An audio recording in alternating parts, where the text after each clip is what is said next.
You. Okay. Um.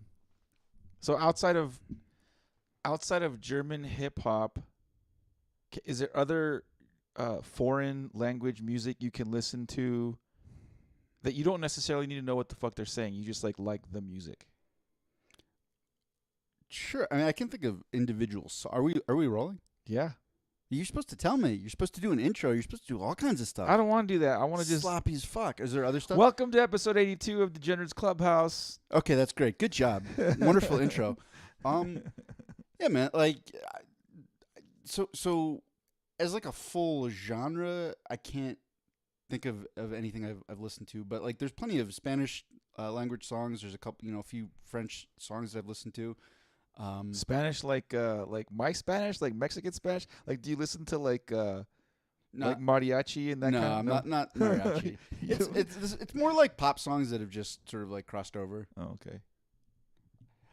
Because I don't actively seek out foreign language songs. Yeah. Like I said, so this all started because, my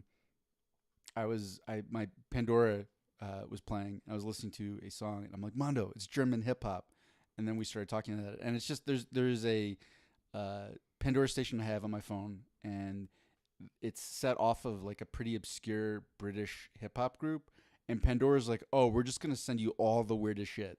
You like this? What about this German group? And that's what spurned all this.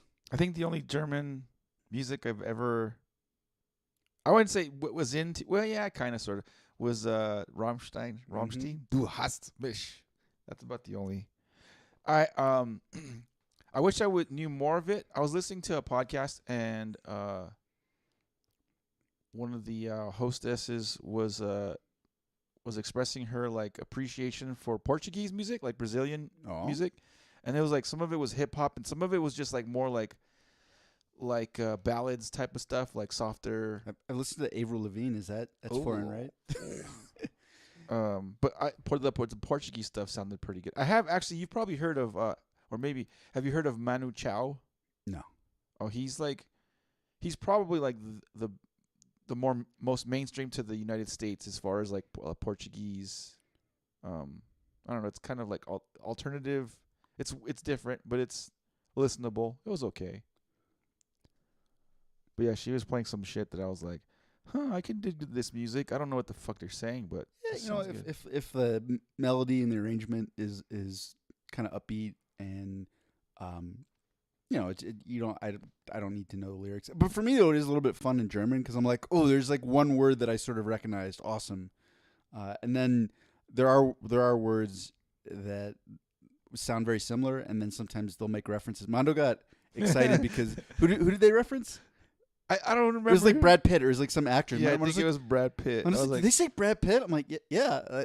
Names are the same in German. The entire song, I didn't know what the fuck they were saying except for when they said Brad Pitt. I'm like, But I recommend checking out Crow. It's just CRO. Oh, it's not spelled different. It's not like K backwards K. Well, I don't know what that means because it's not spelled like the bird.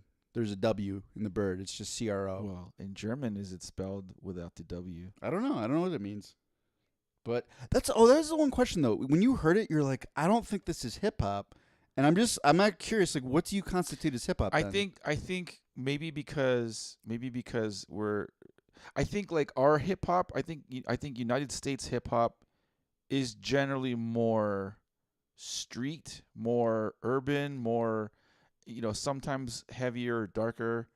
Whereas the song you were playing sounded like a little more upbeat, and that's why to me it sounded more poppy than hip hop. I mean, I think some of it is in the U.S., but like hip hop in the U.S., to me at least, it became very, very poppy. Where like there's a designation between like hip hop and rap. Like I always thought of rap as more, street, like the way you're describing it, and hip hop is like, I'm like, oh, this is pop singers who can't actually sing, so they're doing hip hop. I'm trying to think of someone that fits your description that's a hip hop artist in the States, like by your definition of hip hop. Let's see if we can pull up the Billboard hip hop charts, because I don't really pay attention to billboards at all or anything like that. I don't know the names of songs and artists these days in hip hop or rap. A couple rap things here and there, but Jack Harlow is number 1. don't know who that is. I've heard his name. I know I've listened to a song. I couldn't. Oh, Billboard. This is behind a paywall. You motherfuckers. Yeah, everything. You have to pay for everything nowadays. Fuck these people. iTunes Top 100 Hip Hop. Can I see that? The System. I don't know any of these places. Jack Harlow, Lotto. I mean, I want to say like I'm getting old, except I don't think I ever paid attention to this stuff. I don't know any. But like Drake is like hip hop, but he's very poppy in a lot of his stuff too. Yeah, I don't. I know he's supposed to be a hip hop guy, but I really don't know his music at all to say. Right. I can honestly say if I heard a Drake song, I probably wouldn't recognize it as a Drake song. I'd probably like, oh, I think I know this song. All right, here's a great one. Who's Post Malone for a bunch of his stuff. He's on the hip hop billboards, and he's That's true. Yeah, I think he's better than just like standard pop, like the kind of just fluff. Like I think his music is actually interesting, and it definitely made Into the Spider-Verse way better. You're my sunflower, but the boo boo boo. But he's definitely very poppy. Yeah. Well, And- even what's the one, the one that put him on the map was White Iverson, but I can't. How does that one go? I can't remember. Wait, how is okay? This is just on iTunes. Jump Around by House of Pain is on the iTunes hip hop billboards. But see, that's not poppy to me. Like that. If I Yeah. listen to that, that's hip. But that's also from quite a while ago. Fucking 90s. Dun, dun, dun, dun, dun, dun, dun, dun. Yeah, there's a lot of Post Malone on here and Jack Harlow, but this isn't the like current billboards. This is just the iTunes. So I don't even know what this list is exactly. But yeah, I think I think there's definitely room for some more sort of poppy songs in the hip hop genre. And again, remember it's Germans. I'm like Germans, you guys are rapping and making pop songs. That's adorable. Keep it Well, dude, keep it up, Germans. Like a lot of music, a lot of foreign music is heavily influenced by what comes out of the States. Oh yeah. Like there's not a whole lot of like the opposite where well, that's not true. I was to say we're not really influenced by other countries' music, but I'm sure there are some influences here and there. Well, I mean, for sure. I mean, if you want to go way back, I mean, all of our music is influenced by classical composers' melodies. I mean, there are all these like comedy-ish acts where it's like, look, every song has the same chords as like Pachelbel's Canon, and those were all foreign composers. But if you look at our current music, more than anything, pop music now was influenced by the Beatles. Like they set the template, and people are still just playing it out.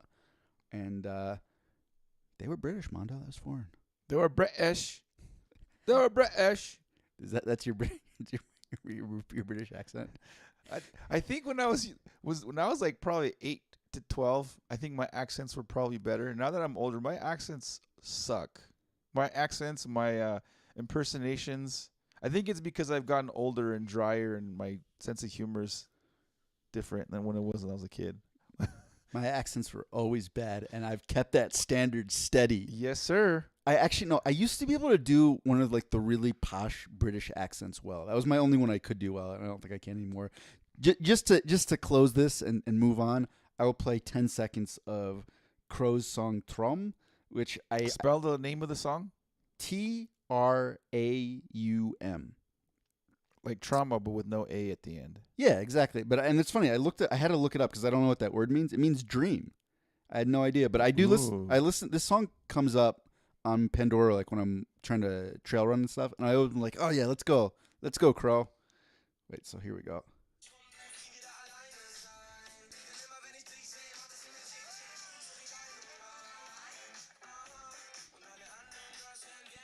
Okay, degenerates, you have to send us a message somehow and vote. Is that more pop or more hip hop? And like Aaron said before we started recording, what did you say? Something about hip hop and pop or what? Actually, I just came up with that on the spot. I was pretty proud of myself. I was like, you can't spell hip hop without POP. And then I had to think about it for a second. I was like, is that right? Yeah, that's right. Okay. unintelligible, horrible German pop. It's supposed to be hip hop, but it sounds like pop. It's not. It's unintelligible to you because you don't speak German. You know who else is unintelligible? A lot of the natives of Florida. Those motherfuckers, it's all boobala boobala boobala boobala. And speaking of Florida, Wait, I'm sorry. Wait, how was it again? boobala boobala boobala. And speaking of How's that spelled? BOOBALAH, boobala. Okay. I think I spelled that right. All right. Sorry. Continue. So it's Mother's Day, and so we have a special edition of Florida Mom. Florida mom. Florida City student gets bullied by schoolmate, then attacked by the bully's mom. It's like mother, like son. It's beautiful. A How family does that sharing fucking together. happen? Well, you're about to find out. As if being bullied at school isn't bad enough, one Florida City student had to fend off a fellow student and then that student's mother. I got a call from my son that said he was being bullied because of his size, and he defended himself, explained Zendra Pollard. So this article, I don't think goes into the kid's size. He was a rotund little fellow, A little chubby? little. He's a big boy. As wide as he is tall? Yeah, it sounds like he was a biggin. All right. And they were getting some fat jokes and yeah, this kid like picked the kid up who was making fun of him and just dropped him. It was when her son Nehemiah Johnson defended himself from that bully that the 7th graders' day at Florida City's Bethel Junior Academy went from bad to worse. When you're scared, we're you scared when that You see why I have difficulty with these articles is these motherfuckers put them on there and don't spell check themselves. Well, I mean, this article was also written by somebody from Florida. Yeah, so you got to take that into account. So they, instead of saying were you scared when that happened, they put we are you anyway. Were you scared when that happened? He was asked. Yes, I was scared a minute, Nehemiah. According to Nehemiah, the bully sisters then called their mom, and before anyone knew it, the mom showed up at school looking for a fight of her own. Just ready to you know what? I can already picture. This mom was at home. She's like day drinking, watching the No, it probably wasn't The Price is Right. It was like The View or one of those daytime talk shows. Yeah. And she's like already fired up. She's like halfway through a box of wine and she gets the call. She's like, "Oh, it's go time. This is what Florida moms trained for. I'm ready." They let their parent inside the school. The parent came to school while she was at work and came and verbally bullied him as well. Bullied him and then attacked him, said Pollard. At work. Uh-huh. Yeah. And it was all caught on school surveillance cameras. You can see the mom dressed in a pinkish red outfit entering the school. The mom then picks something up and begins beating Nehemiah with it. What? It was like that. It was like a belt, like a brown belt, said Nehemiah. Yeah, I don't think that was a jiu-jitsu or karate brown belt. I think that was like leather with fucking metal at the end of it. That was just old-fashioned hiding in the middle of school on someone else's kid. Pollard explained the feelings watching the video. It was rage. It was rage. It was rage. Hard to watch. He had seizures as well, and she's just hitting him in the face. Jesus. CBS 4 tried to speak to the mother accused by Nehemiah and his mother of doing this, but she wasn't home. Nehemiah wants to send the message, it's never okay to bully, saying just stop because you don't know when they're going to go through and what they're going to go through and all that. She was a bully. She was a big bully. She was worse than her son. She was a bully, so my child got... Hold on. Quick. Was she a bully? Yeah, this... Florida people, this is the sentence. This is literally quotations from the person. She was a bully. She was a big bully. She was worse than her son. She was a bully. So my child got bullied by the son, and now my child got bullied by the mom. Wow. So just for those of you keeping track at home, we had the word 3, 4, 5 times in the course of like 2 sentences. The word bully. But I can get it. That they're interviewing this mom whose son got fucking belt whipped in his face, and she's just like mad. She's like, "He was a bully. That was it probably sounded a little bit different spoken, but yeah, reading that on the page, it's like, ma'am, are you having a seizure too? Did your son like? Is this a genetic thing that you passed on to your son? Crazy shit.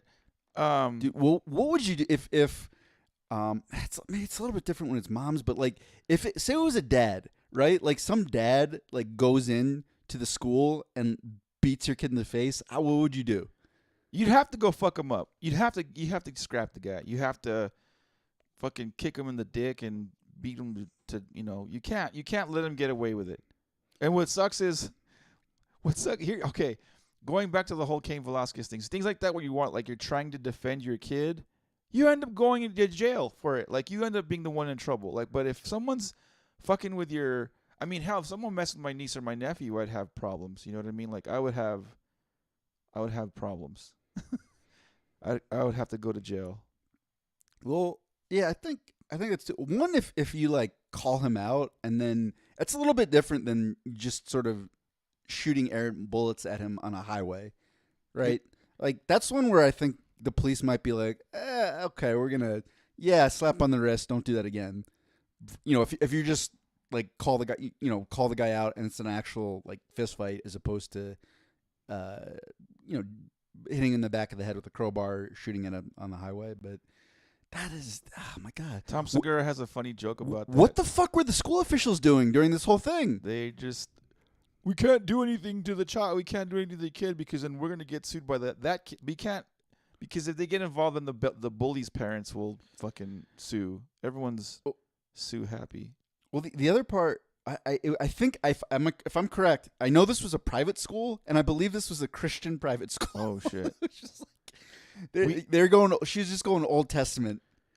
Growing up, I had a friend down the street, like a couple houses over, that both he and his older brother were like, they were fuckers. Like they were troublemakers. They were bullies. They were ne'er-do-wells. And unfortunately, there wasn't a lot of other kids that hang out with on that street, so I hung out with them here and there. And then there's one time, I forget what the fuck that kid did. He did something pretty fucking messed up to me and like one of the other kids. Mm-hmm. And so I think my mom or my dad, someone tried to confront their mom, and then that parent was like, "Oh, my kid's a saint. They could never do whatever you're saying that they did." And like, no, you don't know your kid. Either A, you don't know your kid very well, or B, you know your kid and you're just trying to fucking cover their ass, which is a very common thing for horrible parents out there, covering for their kids' misdeeds. I know everyone wants to think their kids are saints, but no, let's be real. Some of you motherfuckers are raising little heathens. But anyway, that was it for Florida Mom of the Year. We'll move on to the world of Reddito. That's Reddit in Spanish. The way you said it, I thought it was Japanese. Reddito. I think you can make anything sound Japanese if you just say it with that sort of anger, like. Yeah, Japanese and German can both be very aggressive languages. I think German just normal sounds very like violent. It's like a violent Unless language. you're listening to Crow and it's just fucking chill. It's like silk flowing into your ears. Reddit question number 1, sir. You have 5 minutes to prepare before a guy breaks into your house with the intention to kill you. You cannot exit by your house. What is your strategy to survive? Yeah, that's tricky. I do have a crowbar, rather large one, that I use for prying things open, usually, but I feel like that could just beat someone to death pretty quickly. I don't have guns. I don't have any firearms, so there's not that. I have to take advantage of my knowledge of the house. Uh-huh. But it's also a little bit tricky, though, because our house doesn't... It's like very simply laid out. Like there's just 4 rooms... Dude... on each level. If Kevin McAllister can do it, you can do it, dude. You can set up some fucking booby traps and shit. Some marbles on the floor, that's easy. Do you own marbles? No. How about a paint can and some rope? I do have paint cans. That's actually, you know what though? Just like a simple like tripwire where they would just trip over. Is this dark? Is it? Can we say it's nighttime? Sure. Why not? It's nighttime. You didn't specify. I think I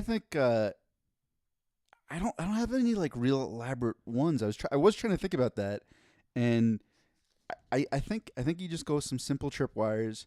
You gotta assume they're coming in on the first floor. and then they trip and you just kind of beat them to death. That's I would like to come up with something more creative, but Do you still have your old lacrosse gear? no, that also wouldn't be good because there's not enough like weight to it. Lacrosse sticks are very light. Yeah, but if you swing it fast enough, it's gotta hurt. You could like if you smash that over a dude's head, Yeah, so you probably knock him out, right? no, No. it would definitely hurt, but you're not gonna incapacitate or knock anyone out. Hmm. It'd be more like, ow, fucking stop that. If you swung it like at full blast over somebody's head, you wouldn't fucking hurt them. Oh no, it would definitely hurt them. I mean, you'd leave a bruise for sure. Like you could probably like fracture a thumb or something like that. But no, it wouldn't. It What would. about if you swung it over their nose, like the You'd bridge of their 100% break their nose. Yes. But a crowbar that's just fucking. So lacrosse, they're made from either very very light materials, or at least when I was playing, they were made from titanium, but it was like paper thin. Yeah. So they want it to be light. They're not going for like rigidity. They're going for like the weight of it. but it just doesn't have enough like heft to it to like actually like travel through and like snap someone's head around.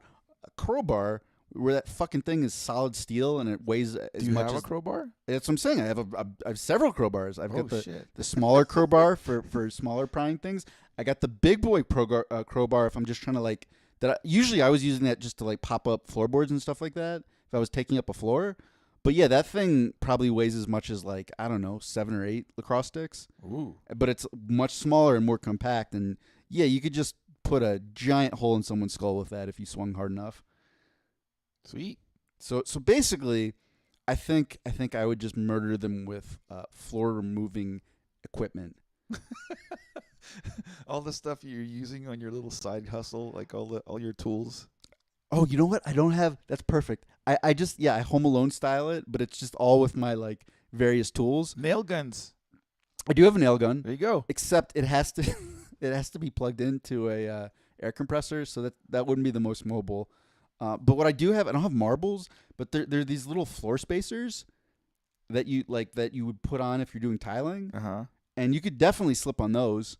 I remember when you go to take them up, you just like kick them and they just pop up, and I've almost slipped on those. So yeah, maybe I go full Home Alone style, but I mean now that you mention it, Mondo, I've got a circular saw that's battery powered. I got drills. I do have the nail gun.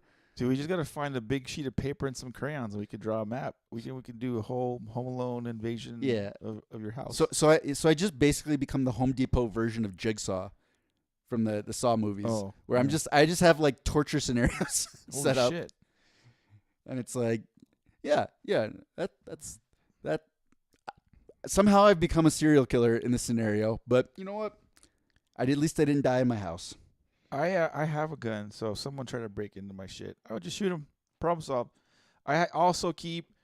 What if it got bulletproof armor? I used to. I think I still have various, like sharp objects, like bladed objects, like placed around my house. I used to have them there, placed like pretty strategically. Like I used to have like a hatchet in between like my mattress and the, what do you call the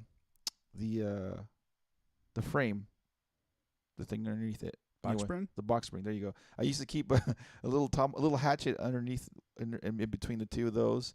I have various like knives and bullshit. So I have that as a means. But yeah, I do have a gun. You keep knives under your bed?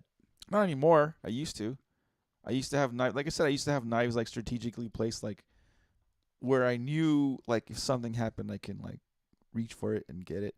I even once had like when I lived in Long Beach, my company car got broken into over the night, and then I've also had mail stolen, all this other shit. So I became very vigilant there, and I would keep a bat around, like in the trunk of my car. I had a bunch of shit, like, because where I lived in Long Beach wasn't the safest neighborhood always. I stopped the mugging from happening out there once. That was kind of interesting. Yeah, at some point soon though. You know what? It's interesting. I will have to figure some of this out a little bit more. I mean, I think we live in a fairly safe neighborhood. Yeah. But my plan up until this far has been like, well, I'll just strangle them to death. Like like unless they're a professional fighter, I'm probably a much better grappler than them, As long as I can close the distance and in my own house, I'm gonna know the twists and turns better. Yeah, I'll just get behind him and I'll choke him unconscious. Like, end of story. But we're getting older, Mondo.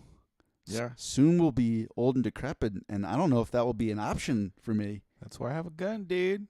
They say shotguns are the best home defensive weapons because, like, a woman, no offense to women, but a woman that's got zero training and the shotguns can be very light. Why does it have to be a woman? Listen, shotguns can be very light. You don't require any aim. You just basically point the one end of the boomstick to wherever the fuck that person is, and there you go. And then, like, Finn gets mauled in the spray.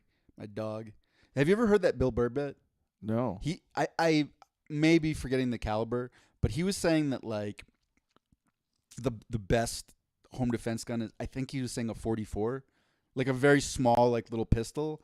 And people are making fun of him, like, oh, you get that little girly gun. And he's like, and I can't remember. And then they're like, yeah, you should have like a Magnum or whatever. Those are hard to aim. Those are hard to be precise with. Yeah, and he also made the point that not only are they hard to aim, they're extremely loud. Yep. He's like, I'm going to shoot the burglar, miss, I'll blow out an eardrum, it's going to go through the wall, knock the engine out of my car, go through my neighbor's wall, and kill their dog. No, I just a little 44. You just that's a small caliber, right? A 44 is just way smaller than a 50 cal. A 50 cal, whether it's a Magnum or a Desert Eagle, those fuckers, like, you could have both. You're propped with both hands. You're locked and loaded. You're in the right stance, right, to support the back, the back kick, the kickback, whatever it's got. Kickback. And your hands are still gonna fly up in the air. Like, they're just so fucking powerful. They're just big. I mean, maybe your hands. Fuck you. Son of a bitch. I've shot all these guns. You need those light little shotguns for your I've shot all these. I actually, because I've gone shooting, when I bought my current gun, I tried, it was like a shooting range thing in Southern California that they happen to have like a gun show type of deal. Oh. And it was basically like a carnival. You pay your fee to get into the carnival, and then they had tons of booths around this place where you can try live firearms. So you can try small little 22s, you can try 40s, Glocks, pistols, shotguns, you name it. There's Gatling guns. There was sniper rifles there you could try if you wanted to buy a sniper rifle. Anyway, I tried sniper rifle, the preferred weapon for home defense. Yes, no, fuck no. Those things are fucking. Anyway, so I thought I handled the 45 best, and I had the most control. It had the perfect balance between control and firepower and accuracy and all that stuff. So I was like, this is a perfect gun. Yeah. There's a range like right by my house. It's expensive to shoot at ranges. It's fucking expensive. Mm-hmm. And then most places either pay like a daily thing, or if you do the annual thing, like, you save money, but then they make you buy their ammo sometimes. It's ridiculous. It's all a fucking scam. Goddamn them. So one of these days I will end up going to it, because I don't really get involved in any of the gun control debates, just based on the fact, like, I've never fired a gun, at least not that I can remember. So I have a very, very healthy relationship with guns. Like, if you're scared of them, that's the amount of respect you need to have of a gun. Either way, like, people that are willy-nilly with carrying around guns like nothing, like, those motherfuckers, watch out for them, because they're gonna fucking hurt somebody. Like me, I'm like, that end of the gun, whether there's a bullet or not in the gun, I'm like very scared of it going off. Like, yeah. But yeah, no, all I was saying is to some extent I feel like it's hard for me to comment on any of this intelligently, because I'm like, I literally have not taken the first step of anything with a gun. So it's like, I do think some people are very opinionated with very little knowledge or experience. So it's like, I will hold opinions. Well, we got to go shooting. That's another thing to add to the list of degenerate things to do on the checklist. My dad and mom both were like, they had severe reservations about me buying my gun. They were like, my dad's like, I don't believe in guns. I go, yeah, well, you don't need to believe in them, but someone can shoot you with it, or someone breaks into your house. Like, you're gonna be like, I don't believe in guns.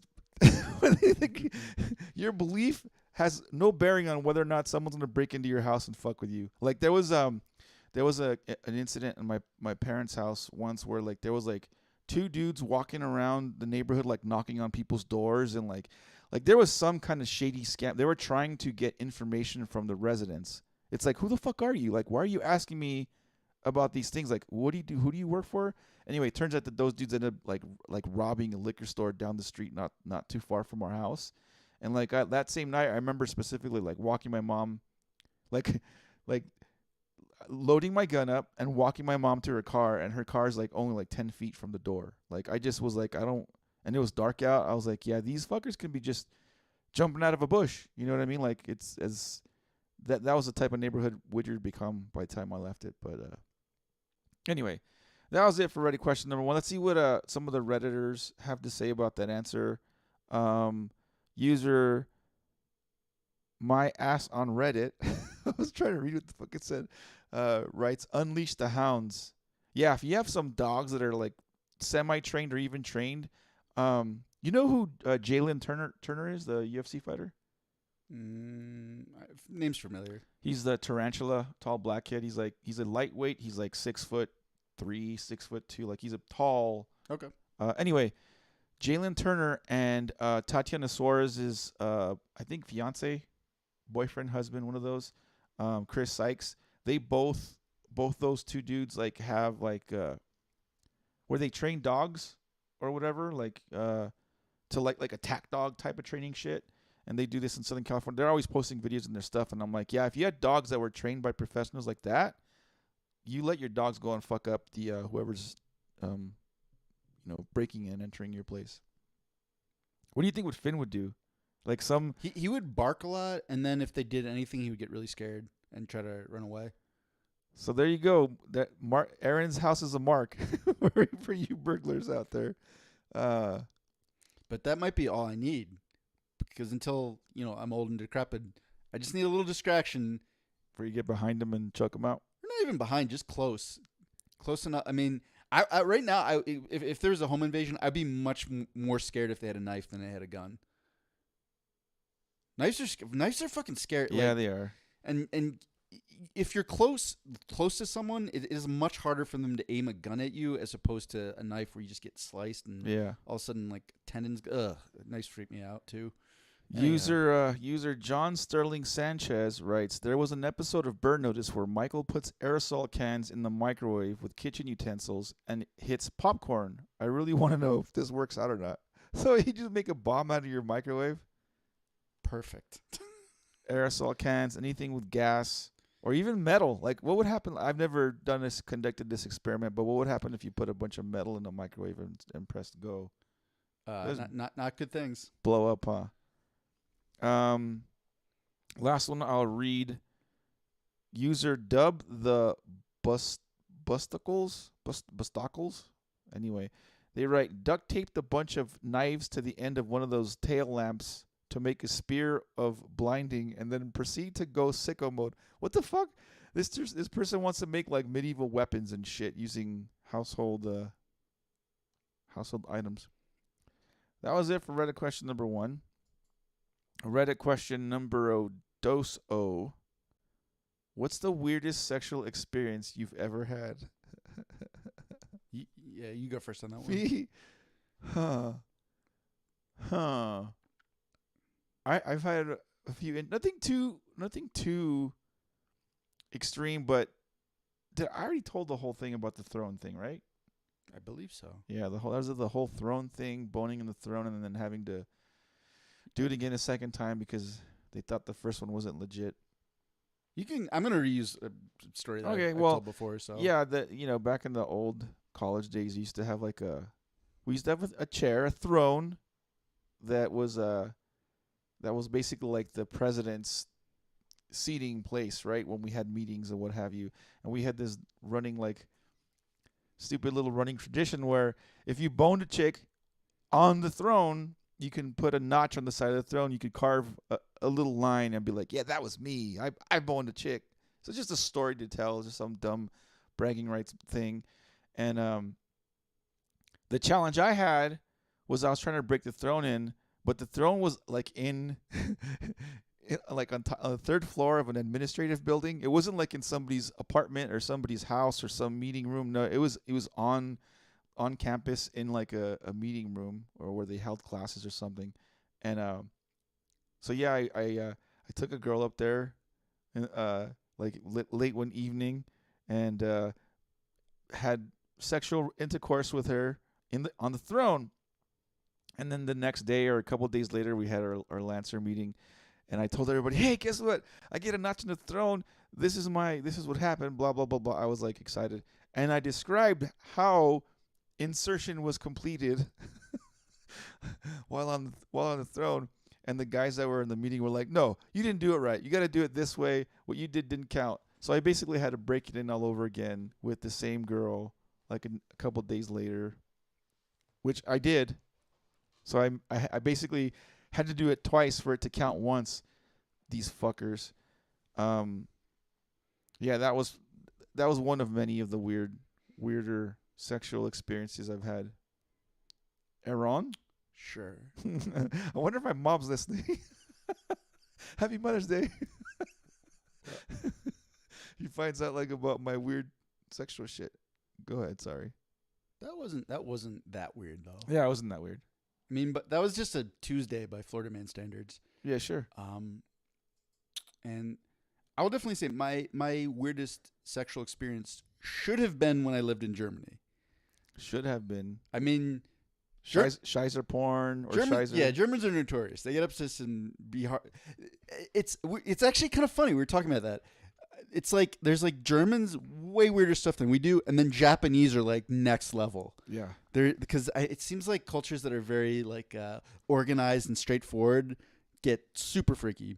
And I remember I had been living in Germany for like 2 weeks when one of the Germans in kind of the social group that I knew was like, "Oh, have you been to Zilreeperbahn yet?" And I'm like, "No." And he's like, "Oh yes, you must go. This is Hamburg's red light district. That is where your American word rape comes from." And he was so proud of it. I'm like, "What the fuck, dude?"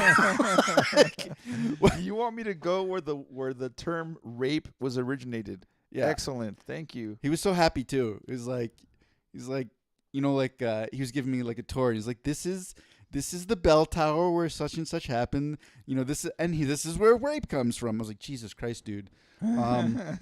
But I never. Just to be clear, I don't think rape is okay in Germany, right? Like it's no. Not, yeah, it's still a bad thing out there. No, yeah, it's not okay anywhere except for India. Oh, that's a whole nother. You didn't know about that? Okay, we don't need to go into that. But anyhow, so fast forward like a few years later, somebody I knew had died. I was very upset about it. And I'm in Chicago, and like I wanted to have some self-destructive behavior. Mm-hmm. That was where my brain was like, I'm gonna fuck something up. Like I'm gonna fuck something. Well, and to go back to our home invasion thing, my first thought was like, I'm just gonna go to a bar and get in a bar fight. Nice. Like I've never been in I've had some near collisions in bar fights, but I've never actually gotten in a bar fight. I'm like, okay, we're gonna take this bar fight to completion. Oh shit. And then I was like, no, I feel like you might actually kill someone, or like at the very least I might get arrested. And I was supposed to be in Wisconsin like a day later for a wedding, so I'm like, I can't get arrested because of the wedding. I can't get arrested because of the wedding. Exactly. And then I just had this flashback to like, oh, the raper buns. That's where your American word rape comes from. So Aaron raped people. I did not. And also, as far as I know, there is not a red light district in Chicago. Oh, I don't think. Oh shit! If anyone from the Midwest or Chicago, feel free to email us and correct me on that. But there was, I can't remember what it was. There was a site. I can't remember. There was a website. Like it was like a Craigslist-esque site, but like for like massages and shit like that. Massages and air quotes, by the way, for those people just listening and not watching the video. So So I don't know, like an hour and a half, 2 hours later, I find myself walking in to the lobby of a Days in I believe it was Naperville, Illinois, like out this suburbs outside of Chicago, to meet an escort. Mm. And like I was super nervous Yeah. because anything goes apparently in the Raperbahn, but I don't think anything goes at Days in Naperville. And like I'm like looking around, I'm like, oh my god, is there am I gonna get busted? Is this a sting operation? Like I'm so nervous.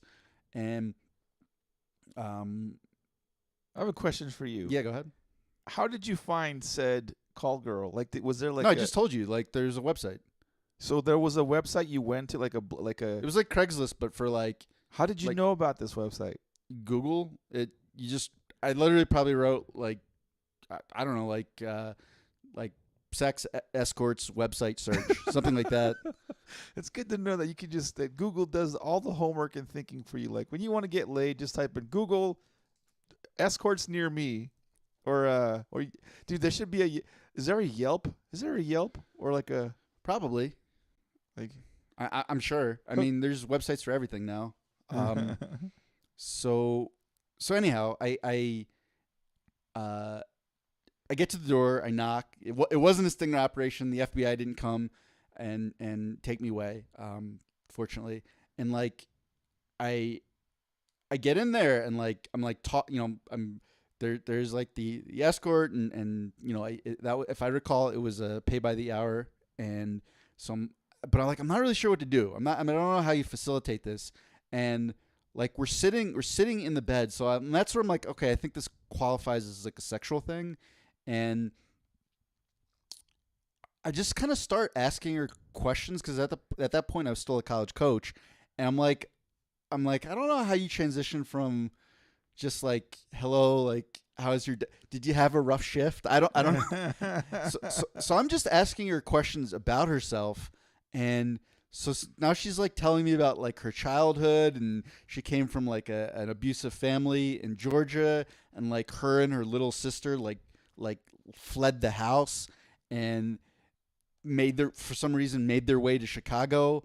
And I'm like, this is getting more and more bizarre to me. I'm like, I how did I get myself into like now I'm therapist slash like client, John, like whatever you want to call it. And the part that just like shattered the whole thing for me is then she's like, yeah, and like my little sister is like waiting somewhere else in the hotel. I was like, what? And that was where I was like, oh, okay, I'm out of this. This like completely shattered the whole thing for me. Boo. And that was sort of the end of it. Where I'm like, I'm gonna like pay you and leave. This is too weird for me. That's why you don't ask them questions.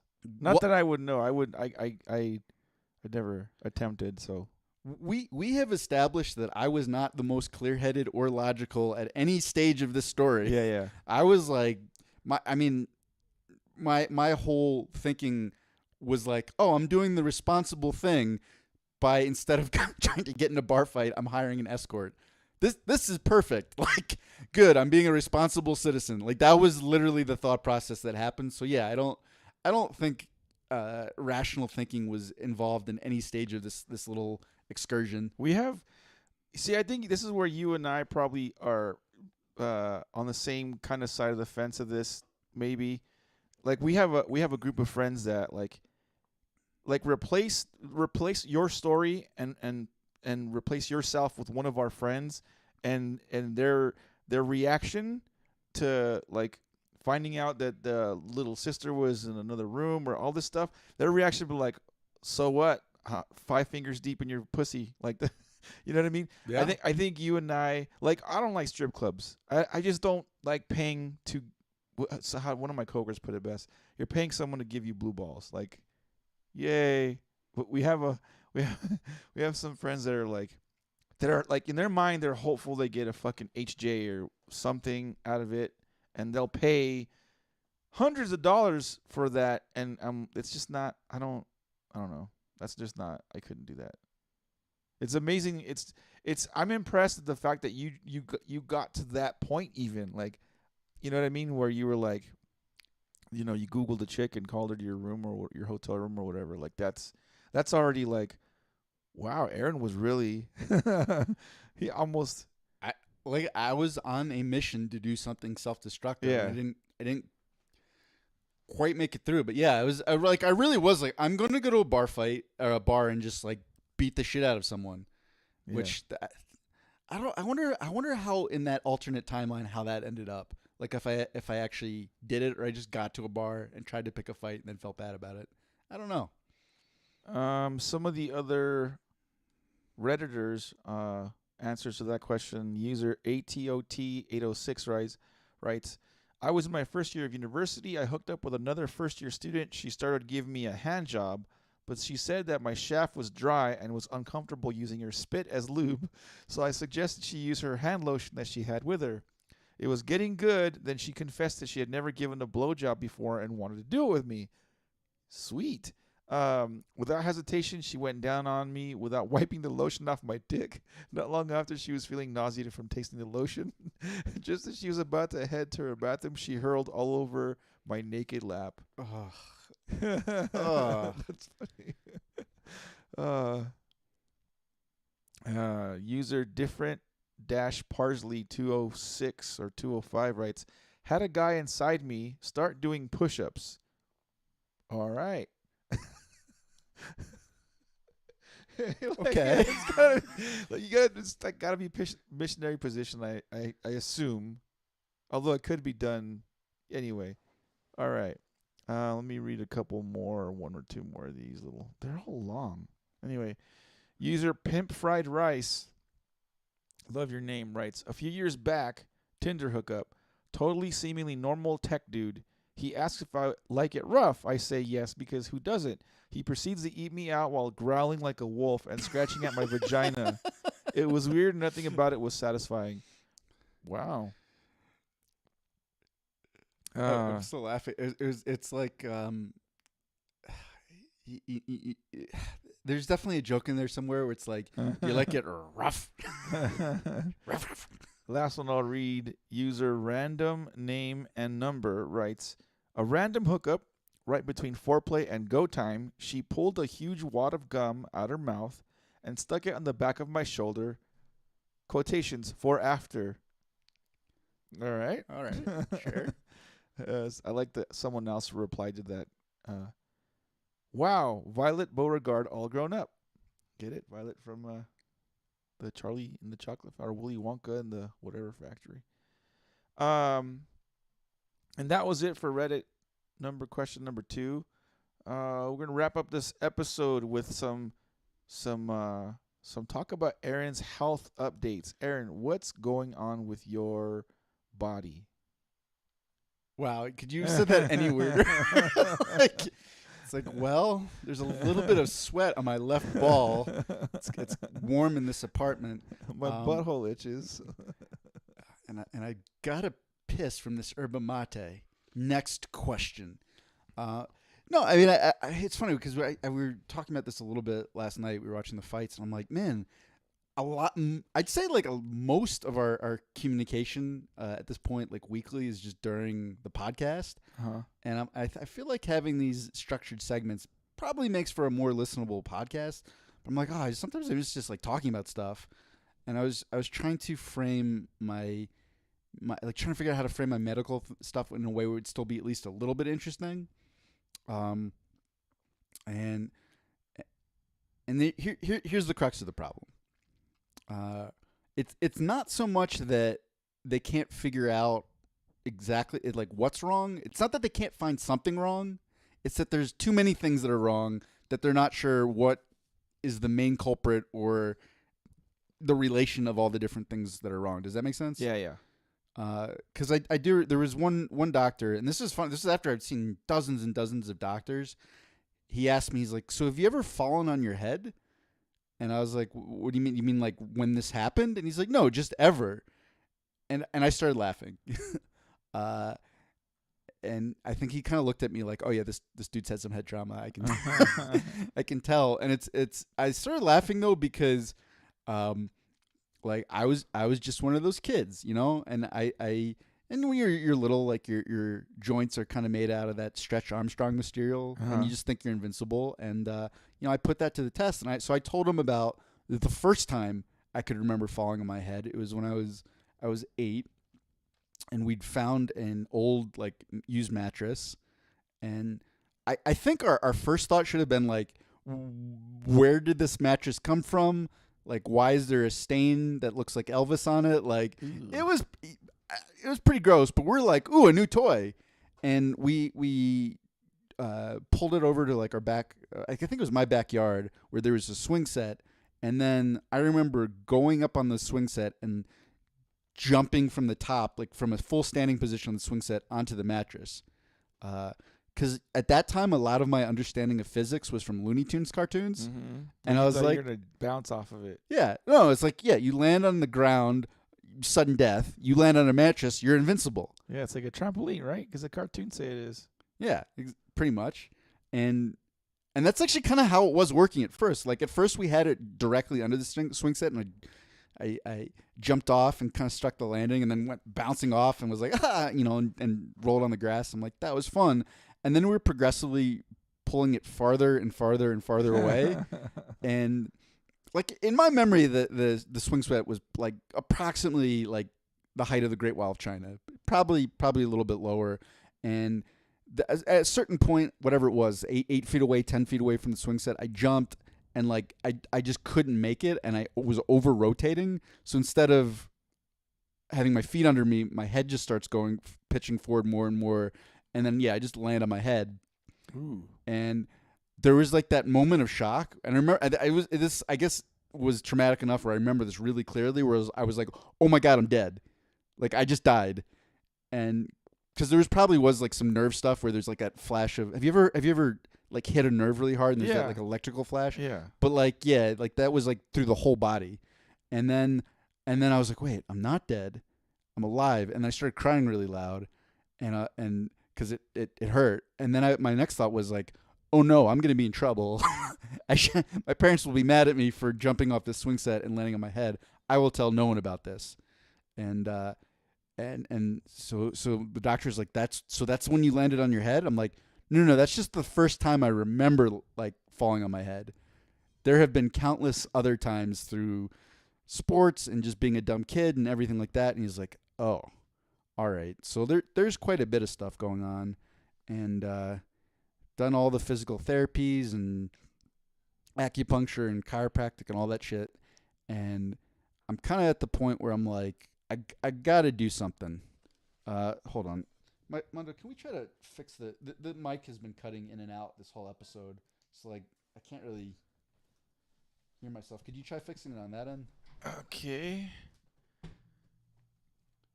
Your mic or your headphones? Or sorry, headphones.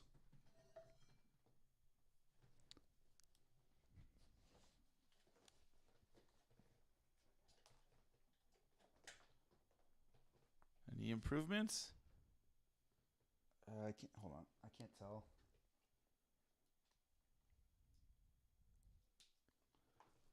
Hello. It's working right now. Hopefully, it keeps working. Anyhow, I think what I was saying is like I need to do something more aggressive. Very aggressive. What's that from? That's from Rounders. Yeah. Thank you. Very aggressive. That's from Rounders, where John Malkovich is playing the Russian Teddy KGB. Teddy. That was a really poor depiction of poker, but a good movie. It was a fantastic movie. In fact, it used to be one of my favorite movies to watch. Sorry to interrupt your story, but no, that's fine. I watched it the first time again after years and years and years, like a week ago. Okay. I love it. It still holds up. Amazing fucking movie. Nice. Moving on, back to your story. So I'm trying to choose between what I view as several bad options, and because I've had doctors tell me all kinds of stuff. Like one doctor said I should just get the 2 like lower levels of my like cervical spine, like the fused. Yeah, so that's the part of your like lower part of your neck. Yeah, exactly, fused together. Where I was like, no, I'm not doing that, doctor. That sounds like the dumbest shit ever. And he seemed confused by that. But like to me, the way I look at it is like, it's like if you took your car to a mechanic and you're like, hey, my driver's side door just won't stay shut. And the mechanic's like, okay, I know what to do. Yeah. And then you come back and he's welded the entire door to the frame of the car. And you're like, you motherfucker. He's like, well, it's going to stay shut now. You're like, yeah, but no, I need it to, to open and move, you dickhead. And that's kind of what a fusion is like to me. And then you end up getting more surgeries. But so here are the things on the table. This is what they've told me. It's one, I can get robot parts. And wow, there's a running theme. I would go to Germany to get the robot parts, they wouldn't be installed in the Reaper Bond, would they? No, it's not in Hamburg. You know, that would really make the trip. I get a new robot neck, and then it's just like, all right, like let's go test this thing out. Let's supplant that weirdest sexual experience with something much better. How would you test out your neck? Like just have a fat chick like riding your head? Get creative. Like what? There's a lot of what. Just think you gotta let your imagination run wild. You want to like you want them to hang you by your neck in a rope, and you're just swinging, and then like some chick just giving you a blowy. Sure. Okay. You said use my imagination. But and by the way, just to clarify, when I say robot parts, what they actually do is instead of fusing the spine together, they have like these artificial discs. They're made out of like titanium and like little like almost gears so they, instead of having just like this almost like a gel-like pad in between your vertebrae, so it kind of cushions and moves and everything, they've created like a little mechanical version of that, so you can still move your neck and you still have shock absorption and all that. And the thing that worries me is that none of the doctors I've seen in the U.S. seem to like really be on board with that, and it's also super expensive. Like it's like I could get that or like a Tesla. I mean that's sort of the price range that they're talking about. And the really tricky part is if it doesn't work, you can't just like take them out very easily. Yeah, like they're grafting that shit into your bone. But this is how like dumb my thought process is about that. Those are actually the same two levels of the spine that Aljamain Sterling had artificial discs put in, and I'm like, oh, well, his symptoms weren't like mine at all. His were a lot more indicative of that being the problem. But he just beat Peter Yan and won a world championship. I should do it too. That's part of the reason why I wanted to ask you some of this stuff, because I'm like, wow, I'm becoming much less objective and intelligent about the way I'm thinking about this stuff. So that's option number one, the robot parts in Germany. Option number two is kind of just like more or less like the same shit I've been doing. Like I could do more like pain management, which is all these injections, and a lot of it's not even trying to fix anything. I mean, that's sort of a motif in U.S. healthcare. Like, it's like, let's just make it so you don't feel it. Yeah. Put a Band-Aid over it. Here's some pills. Maybe those will work. So it's like that, but instead of pills, so this is actually what I'm waiting on. Like, things got bad enough over the last, it's been a while now. It's been like 3 months plus at this point, where I'm like, okay, I was sort of in like medium term manageable, where I'm like, I don't think I can deal with this for like 5 to 10 years, but for like a few more years, like I've found a little area where I can operate and be like semi-functional and I'm okay. And then over the last 3 months, things have gotten considerably worse. I'm like, oh, I'm not even in like medium term manageable right now. I got to do some shit. So I went to this pain management clinic, and what they do is they put an injection of anesthesia like into these nerves. And it just basically deadens the nerves so they can't feel anything. And then when they did that, I'm like, oh, yeah, I do feel better. Not completely better, but I did feel significantly better. But because of the way our medical system works, that's not the real treatment. That's just like a little diagnostic test, because the anesthesia only lasts for like 2 to 3 hours. And then you have to do it again like a few weeks later. And then if that is helpful, then you can go back a third time, and they just go in and actually like burn the nerve. Like They're just like, they call it a radio frequency ablation, and It's just using this like little device to just burn the nerves, so the nerves are just destroyed. So nothing's changed like physically. Like if there's some issue with your spine and it's not moving right, or that's all exactly the same. It's just the nerve's gone, so you don't feel it. But meanwhile, if there's like if there are tissues and or bones and other stuff being like if tissues or bones are what are causing the pain in the first place, that wear and tear is going to continue to happen, except for you won't feel it. Correct. Okay. Which in the past I've been like, that's not helpful. I don't want, I don't want exactly like pain. I don't think is inherently bad. It's just your body giving you information. It's a warning sign. It's like, hey, don't continue doing whatever it is you're doing because this is not a good feeling. Exactly. Dang, Mondo, you should become a doctor. So, but if they burn that nerve, then your body's not giving you that warning signal like, hey, danger, Will Robinson, you're fucking some shit up. Your bones are grinding or your muscles are doing this weird whatever. Hey, Mondo, you know where one of the places you can definitely see your bones grind? This is a Reeperbahn. Sorry. That was just a callback. It was too easy. Just like the women at the Reeperbahn. Oh, my God. I could do this all day. But, yeah, exactly. So that's why I've sort of held off doing any of that sort of stuff because I'm like, this doesn't fix it. And not only doesn't fix it, I just won't even be able to feel what's going on. Yeah. But I just got to the point I'm like, all right, fuck it. Like, I don't care. I got to get back to a more tolerable state. And I was just going to go through with that. And then these fuckers, like, it's taken so long because I got the first injection and then the second injection. And then they were like, okay, we can do this RFA, the radio frequency nerve burning, in July. I was like, you motherfuckers.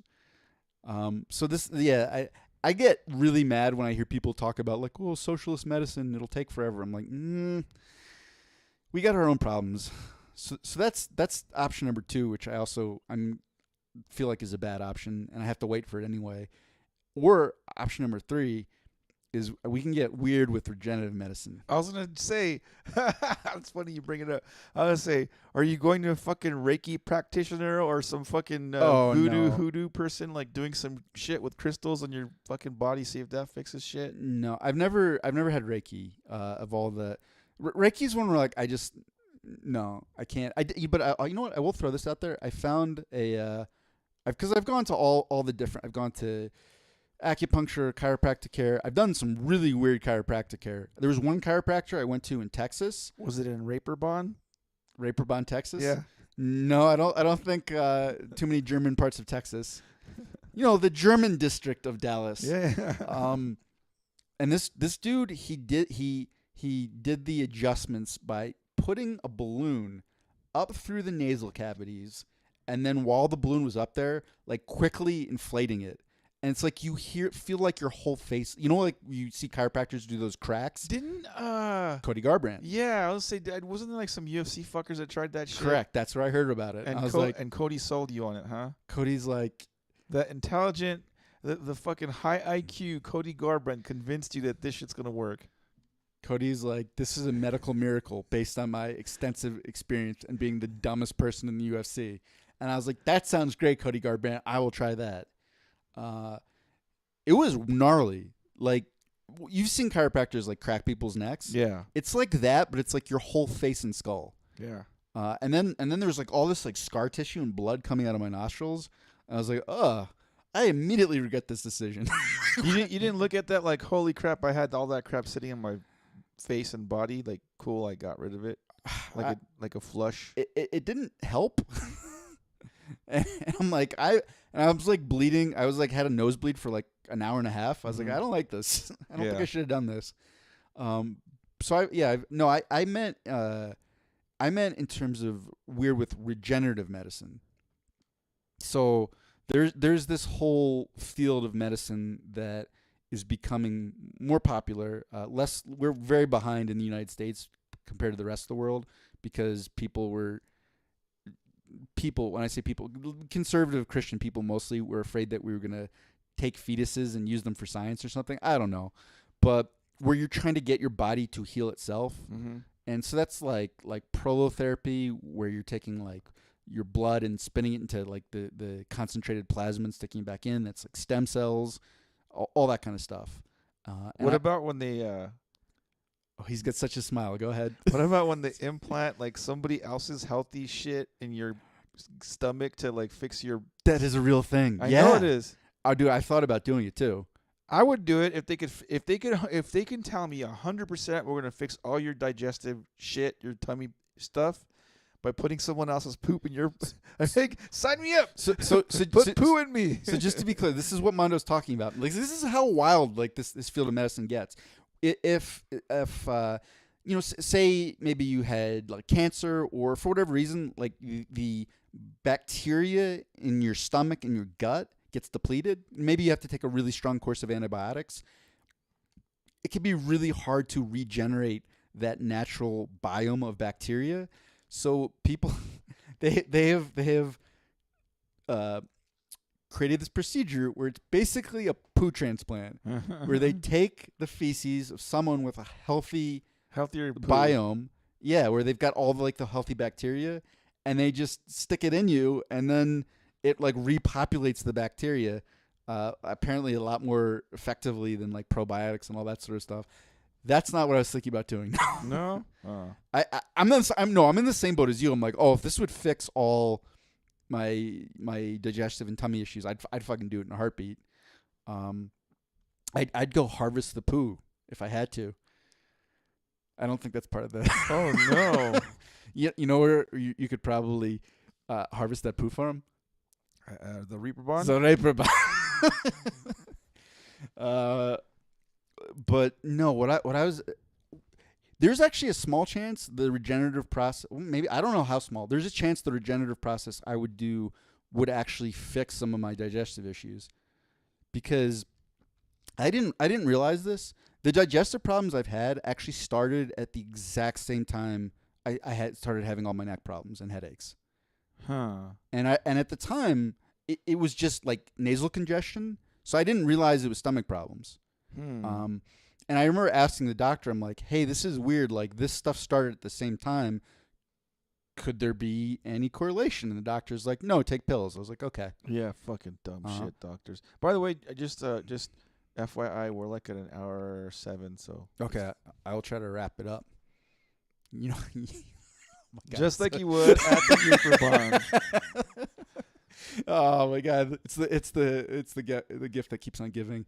So basically, just to sort of tie that up, is the stomach issues I have are a lot of, it's like a lot of like acid reflux and stuff like that, and all the nasal problems and sinus congestion I had was actually just acid reflux. I just didn't know it at the time, and so this procedure, this would be the first time I've ever tried stem cells, and apparently, according to this doctor, you can have this like cranial instability where if you've say jumped off a swing set when you were 8 and done shit like that and landed on your head, like the ligaments can get really stretched out in your neck, and that kind of leads to this instability, and that can cause headaches because then your muscles and everything are trying to keep your head from wobbling around on your spine. And the other part is there's this nerve called the vagus nerve, which connects all the way from like your neck all the way down into your stomach. And if your vagus nerve gets fucked up, like it can cause all kinds of digestive problems. It can cause constipation. Like it's like your stomach and your digestive tract are not getting the nerve signals correctly, right? And then all shit breaks loose. So you said it, not me. I just happened to giggle. He just got such a big smile. He's like, poopy joke. So this is the fucking. Well, just to be fair, the term is usually all hell breaks loose, and for some reason you chose all shit breaks loose. So don't blame me. That was what do you mean for some reason? There was an obvious reason. Okay. Shit hits the fan. Is that better? You feel better? Uh-huh. Wow, that would be really explosive. Anyhow, so this procedure, this is nuts. What they do is they go in through your mouth with a fucking big ass needle, and they inject stem cells into these ligaments, like at the very like top of your spine, like where your spine connects to your skull. And the theory is that it would that like gets the ligaments to restart the healing process, and they also have stem cells, so they have more materials to heal, and the ligament will tighten up, and then you'll stop having that cervical instability. Which I was like, wow, that sounds great, and apparently that can even cure people some of these digestive issues. I was super on board with that, even though it's not as expensive as robot parts, but it's like, I'm trying to think of, it's like a used car instead of a nice used car instead of a new Tesla. Let me put it that way. But what they didn't mention, and I found out later, is one, this like weird ass procedure is like only a few years old, and only 600 people have ever had it. Because I was like, what's the data on how effective this is? And they're like, yeah, about that. That's one. Two, apparently the people that have had it and it's been successful, they've had to have anywhere from 2 to 4 treatments each. So like each one costing a used car. So like cumulatively, you could get a Tesla. Yeah. And then, so yeah, I mean that in of itself was kind of enough to make me be like, oh, I don't know about this. But it's like robot parts, like burning nerves, or like weird new stem cell procedure. Like that's where I'm at, and I feel like I have to try something. And I have your answer. Oh, Mondo, the Oracle of the solution Montebello. to all your problems. Yeah. You go with robot parts. Why? Because if all else fails, you're just down the street from the Reaper Bond. Boom! Boom! I have concluded the cause of Aaron's problem health issues, and that's it. I fixed his health. I got his If even if my neck isn't fixed, there's still plenty of bone on bone to be had. Thank you for joining us for this generous Clubhouse. I feel like we accomplished a lot this episode. Oh, by the way, sorry, just a asterisk. Happy Mother's Day to all your mothers, all you mothers out there, all you degenerate moms out there. Yeah, I hope you guys have a good one. I hope you guys have a good meal out there somewhere, or good, mimosa or some shit. Maybe a trip to the Reaper Bond. for Mother's Day. Wow, that is I don't think even in Germany. Have a good one, guys. Thanks you guys for listening. We'll see you guys in a week.